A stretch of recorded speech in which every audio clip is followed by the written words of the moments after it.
कई बार आपने सुना होगा जवाहरलाल नेहरू मुसलमान थे और उनका सरनेम झूठा है, या फिर आपने यहाँ तक भी सुना होगा कि उनके जो पूर्वज थे वो मुगल दरबार से थे। लेकिन क्या कभी किसी ने इन बातों की सच्चाई जानने की कोशिश की कि क्या वाकई जवाहरलाल नेहरू जो थे वो मुसलमान थे? आज हम भारत के पहले प्रधानमंत्री जवाहरलाल नेहरू से जुड़े इस दावे की असली कहानी और हकीकत पर बात करेंगे।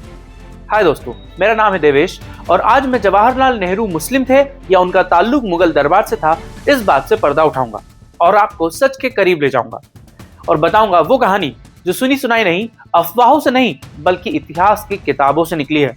साल था 1719। दिल्ली की गद्दी पर मुगल बादशाह फर्रुखसियर बैठा था और उस वक्त कश्मीर की वादियों में रहते थे राज नारायण कौल, एक विद्वान जिन्होंने कश्मीर के इतिहास पर किताब लिखी, तारीखी कश्मीर। जब ये किताब दिल्ली पहुंची तो बादशाह इतने प्रभावित हुए कि उन्होंने राज नारायण और उनके परिवार को न सिर्फ दिल्ली बुला लिया बल्कि यहाँ रहने के लिए एक हवेली भी दे दी। ये हवेली एक नहर के किनारे थी। इसी वजह से धीरे धीरे लोग उन्हें कौल नेहरू कहने लगे, यानी वो परिवार जो नहर के पास रहता था, कौल नेहरू परिवार। अब आप सोच रहे होंगे राज नारायण कौल की बात आखिर हम क्यों कर रहे हैं? दरअसल राज नारायण कौल भारत के पहले प्रधानमंत्री जवाहरलाल नेहरू के पूर्वज थे। आगे बढ़ते हैं। नहर किनारे रहने वाले कौल नेहरू परिवार के नाम से धीरे धीरे कौल हटता गया, मतलब लोग उन्हें नेहरू कहने लगे।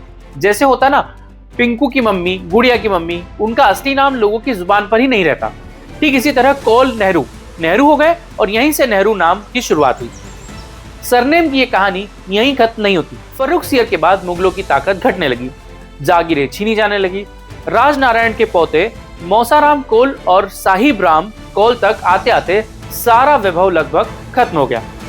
मौसाराम कौल के बेटे थे लक्ष्मी नारायण नेहरू, यानी जवाहरलाल नेहरू के परदादा। उनके बेटे गंगाधर नेहरू यानी जवाहरलाल नेहरू के दादाजी दिल्ली में कोतवाल। दिल्ली पुलिस की आधिकारिक website history of Delhi police में भी ये लिखा है कि 1857 के स्वतंत्रता संग्राम के ठीक पहले दिल्ली के आखिरी कोतवाल श्री गंगाधर नेहरू थे, जो पंडित मोतीलाल नेहरू के पिता और पंडित जवाहरलाल नेहरू के दादा थे। 1857 के स्वतंत्रता संग्राम के बाद गंगाधर नेहरू और उनका परिवार दिल्ली छोड़कर आगरा चला गया। आगरा में ही 1861 में जन्म हुआ मोतीलाल नेहरू यानी जवाहरलाल नेहरू के पिताजी का, जो आगे चलकर भारत के सबसे मशहूर वकीलों में से एक बने। 14 नवंबर 1879 को मोतीलाल नेहरू के घर जन्म हुआ उस बच्चे का जो आगे चलकर भारत का पहला प्रधानमंत्री बना, यानी जवाहरलाल नेहरू, जिन्हें प्यार से बच्चे चाचा नेहरू भी कहते हैं। तो इस इतिहास से ये तो साफ जाहिर है कि जवाहरलाल नेहरू कम से कम मुस्लिम तो नहीं थे। ये सच सालों पहले खुद जवाहरलाल नेहरू ने दुनिया को बता दिया है। जी हाँ, असल में जब जवाहरलाल नेहरू अंग्रेजों से लड़ाई के वक्त जेल गए तो उन्होंने कई किताबें लिखी, जिनमें एक है टूवर्ड फ्रीडम, जो कि उनकी आत्मकथा है। इसमें उन्होंने साफ साफ लिखा है कि मैं कश्मीरी हूं, हमारा घर नहर के पास था, इसलिए हमें नेहरू कहा जाने लगा। मतलब ना वो मुगल थे ना वो मुसलमान थे, बल्कि एक कश्मीरी पंडित परिवार से थे। ये उन सभी दावों का सच है जो कभी सुनी सुनाई बातों से फैलते हैं तो कभी सोशल मीडिया के जरिए।